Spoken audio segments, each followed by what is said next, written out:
Now, the issue of lawyer Martin Kpebu, Mineo can say more things are coming out. In fact, when I was getting ready to actually bring this particular update, I heard one of the female persona. She described herself as an anonymous person. Also witness the sequence of events course. So, the OSP office between Martin Kpebu and the military officers, which later resulted in his detainment. Now, in seminar Bebre, in fact, the lady even went on further to say, Martin Kpebu so you be you.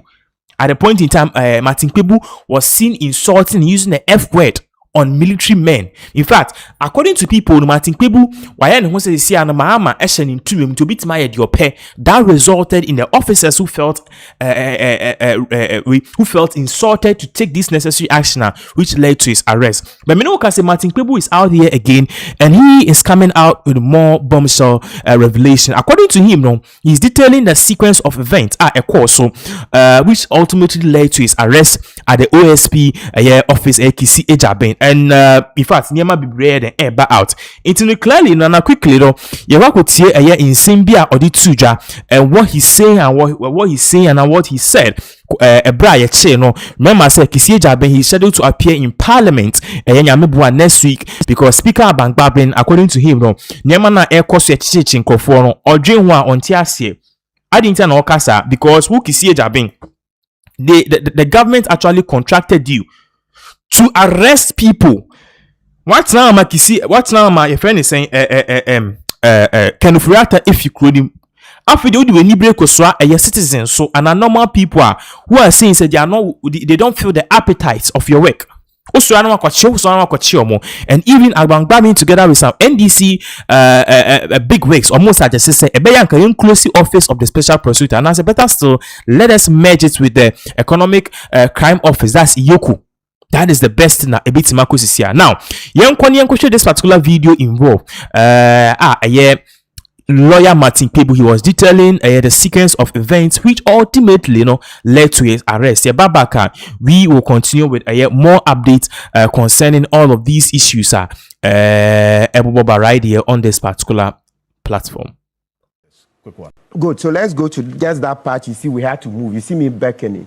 Whilst we were talking, what you couldn't see in your shot was a policeman, Mr. J, came to tell Fatah Bayarga, the journalist and the cameraman, that summing up, I've told you not to conduct interviews here, so move further. That you see how we moved to the final point, and that was continuous. So move. So though he wasn't talking to me, I felt that look, as I said, I have solid evidence, so I don't want my case to snowball into side issues. You see, as you sit on TV, sometimes people expect higher standards from you. So I saw that no, don't argue with the policeman. So you see quickly, though he wasn't talking to me, you see my hand, I'd say move, and we moved. Though he wasn't talking to me. Yeah. So when I was done with the interview, I came in. So I even expected, when I came back into the OSP yard, and the reason, let's be fair to the journalists, the reason the journalists were hesitant was that where we're standing, it's not labeled as OSP. It's an ECG facility. It's an ECG room with machines in there. I don't know what they are. Ordinarily, we say transformer, but I'm not an expert. So let's just say ECG facility with some machines in there. Okay. Good. So that's why the journalists were surprised that the policeman was driving us away. But I quickly said, no, just obey. And then we moved. So when I finished and came into the yard, the first person I met was Mr. J, the policeman. And then standing by the security post, he looked at me, I looked at him, then I passed. With hindsight, I think I expected him to commend me that, hey, Councillor, I wasn't even talking to you yet. See how you cooperated. He wasn't talking to me. Right. Yet I moved the journalist and the cameraman. So when I walked past Mr. J, maybe 2-3 steps, then I heard you. So then I turned. When I turned, it was a soldier. So I'll say a soldier because at that time, I didn't think that there was a second soldier. So a soldier said, I allowed you to park here, and then you decide to go out to make conduct media interviews. Next time, I'll not allow you to do that. So I shot back that, which laws have I broken? You can't prevent me. You don't have such rights. Because what have I done wrong? Then he kept quiet. So I continued to move. So by this time, you say maybe 5 meters down the line. Then I heard, as for me, then once again I turned. Then I saw another soldier. Then he continued. As for me, next time you come and do that here, I will show you, pa. And that's a military man who pointing fingers. I'll show you. That's the second soldier, not the first one. I see. I'll show you. It was quite menacing. It was quite threatening. So, naturally, the lawyer in me would not just keep quiet and go. I'm a lawyer. Lawyers, we are trained to ask questions. We are trained to, investigate matters. A lawyer is also an investigator. So I shot back that, what powers do you have?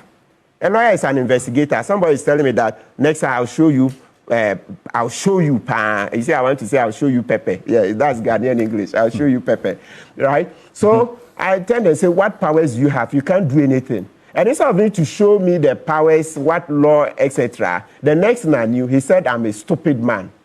You see, we are debating. I see. So you asked him the question about what power he has. Yes, what power? He can't do anything. What is it? What power does he have? So it means that show me the law, whatever you're going to. He couldn't do that. You see, when his arguments are finished, then he will turn to insults. When a person cannot argue, he turns to insults. So he now said, you're a stupid man. So I looked at it. I also shot back that he's also stupid. He's an idiot. Yeah, then we kept trading stupid idiot. We traded that maybe 3-4. Each other. Yes, that one I'll say. But a distance of about 5 meters between us or more, minimum to be about 5 meters. I see. So then one of my lawyers came and grabbed me that we should go. And then we went inside. Okay. Yes. And over there, I asked to make a report. So that was it. Nobody arrested me at that point. When we entered the reception, even on our way to the reception, it's quite a distance. From the security post to the reception, it can be at least 15 meters minimum. So on our way, we met a police lady coming out. She's one of the persons who will search you.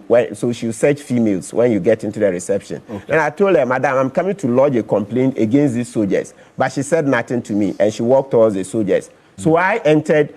When we got into the reception, I told them I wanted to make a report against that soldier, not the two. To be clear, I don't have a problem with the first one because I asked him a question, he didn't answer. That's it. It's the second one, the short one. I see. So then at the reception, they said they will help me to make the complaint. It has to be a phone call, so I should sit. So after the protocols, we sat down. But by the time we're going upstairs to go and meet Mr. Abraham Ablomensa, that's the chief of staff of the OSP, at that time, I didn't even know he was the one we were to meet. No, but so let's say before we're going upstairs to meet the persons we were to meet, they still hadn't been able to help me make the complaint. So when we went upstairs and then we're ushered in, it turned out that the persons we met during our second invitation were the same person. That's Abraham Ablomensa. He's the chief of staff of the OSP. And then lawyer Albert Paddington. So when we sat down, did the normal protocols, then we said, no, the first thing to be addressed is that verbal abuse. The way the soldier has abused me, we want them to deal with it. Long story short, so they agreed and went down. They came back 45 minutes later and said that there are counter accusations against me. So since they don't have jurisdiction to investigate that, I should write my statement so that there will be a different administrative panel to deal with that issue. So I agreed. Then quickly I wrote my statement. Afterwards, now we came to the main business for the day, which is that, yes, you are here. We've asked you to come once again, the third time, to present us evidence of the corruption against Kisi Ejabe, etc. And we'll shortly go into at least some of the evidence. Today, I'll show you a bit more so that you'll be convinced that I'm not joking. At least at my age, I've done 18 years at the bar. So I won't come and make statements if I don't have any evidence at all. So then we told them, but Mr. Ablomensa, the last time we came here, he wasn't in the first meeting. So the second meeting, he was in charge. The first meeting, can you imagine?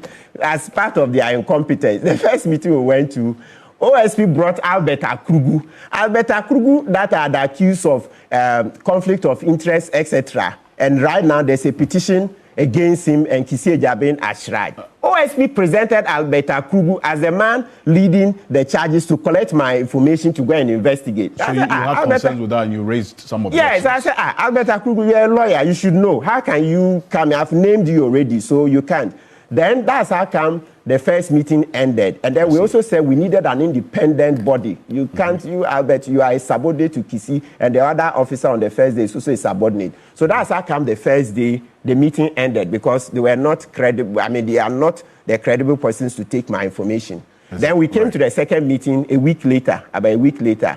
And that meeting, that's the one Abraham Ablomensa, the chief of staff of the OSP, and lawyer Paddington, met us. Then we raised the same objection that, look, both of you are subordinates to Kisi Ejabin. Kisi Ejabin is your boss. Look, if you exonerate him, we will say, but how can a subordinate investigate the boss? If you find him liable to, we'll say, hey, you have a beef to you have a beef with him, or you have an axe to grind with him. That's why you could find your boss liable. So whichever way, the optics don't look good. So please, let's find an independent body.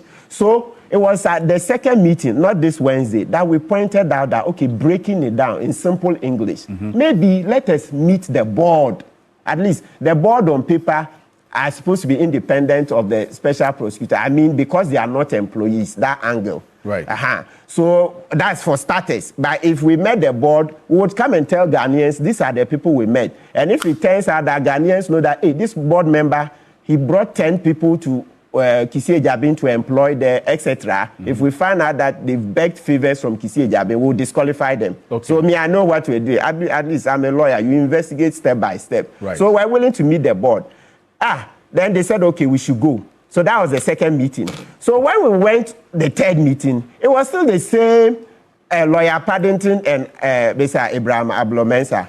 So we said, but last week we came here, we told you that you are subordinates, you can't investigate your boss, blah, blah, and you've called us here. Then they insisted that they can do it. So we said, no, I will not give you the information. I will shortly give you a few here today so that you see that that's just a tip of the iceberg.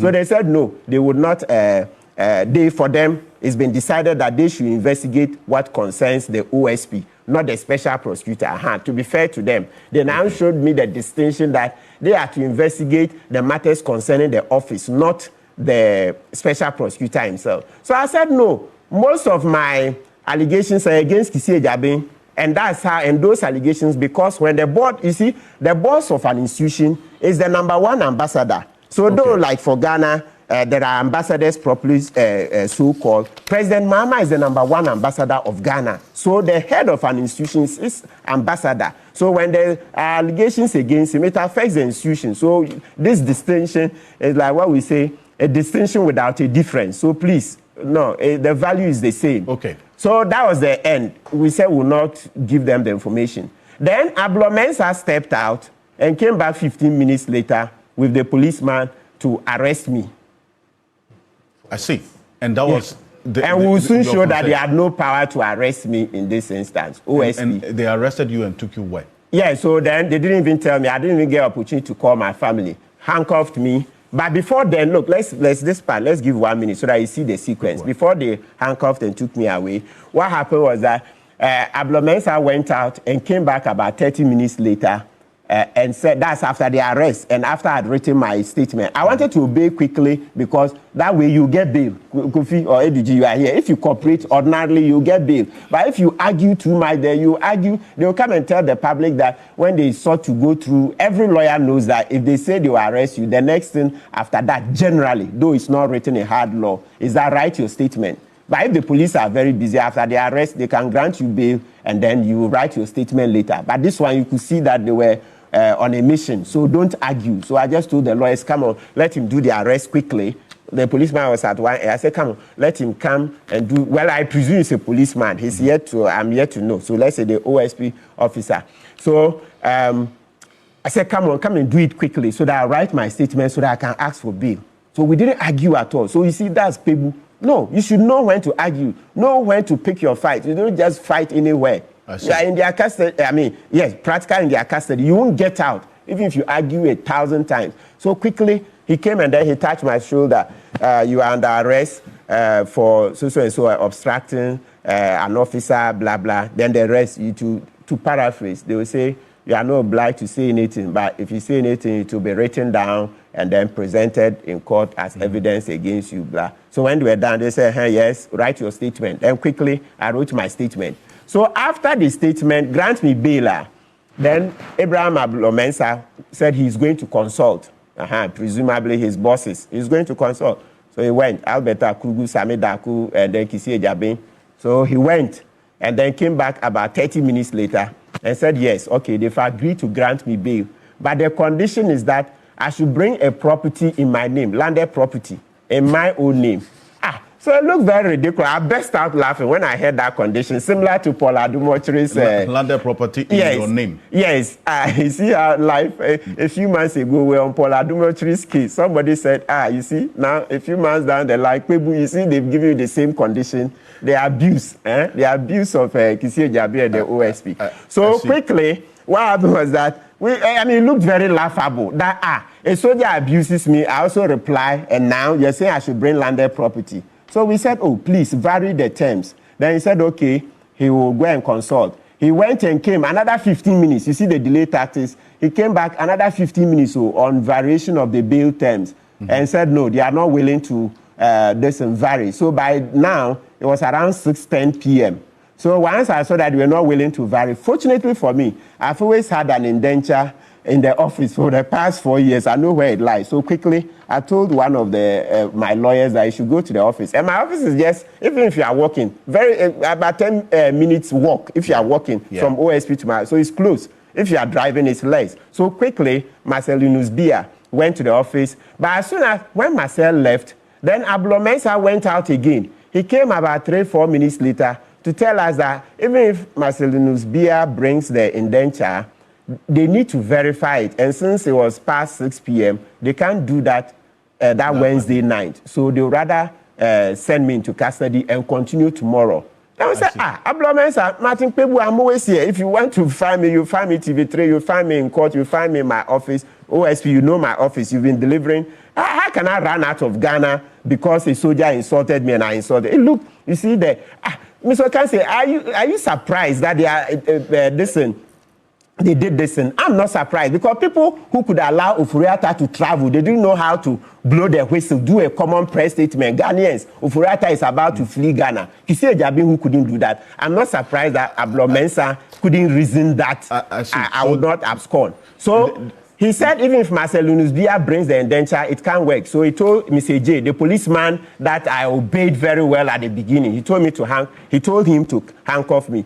I can mention that he is a policeman because he was in police uniform and his name shows AJ. You know, usually they put only the surname, AJ. So AJ handcuffed me and then next thing I knew, all the pleas for them to wait for myself to bring the indenture didn't work.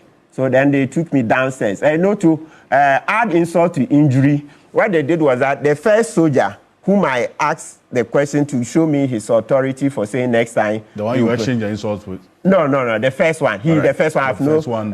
Who did him? He now came. He was the one who came with his gun. It was the one who had to escort me. Oh, I mean, come on. So now we are showing you where power lies. So we went through the elevator and then into a car. As I said, I was not allowed to call my family. We should be doing serious law reforms on that. You arrest a person, the first thing you have to do is let him call his family.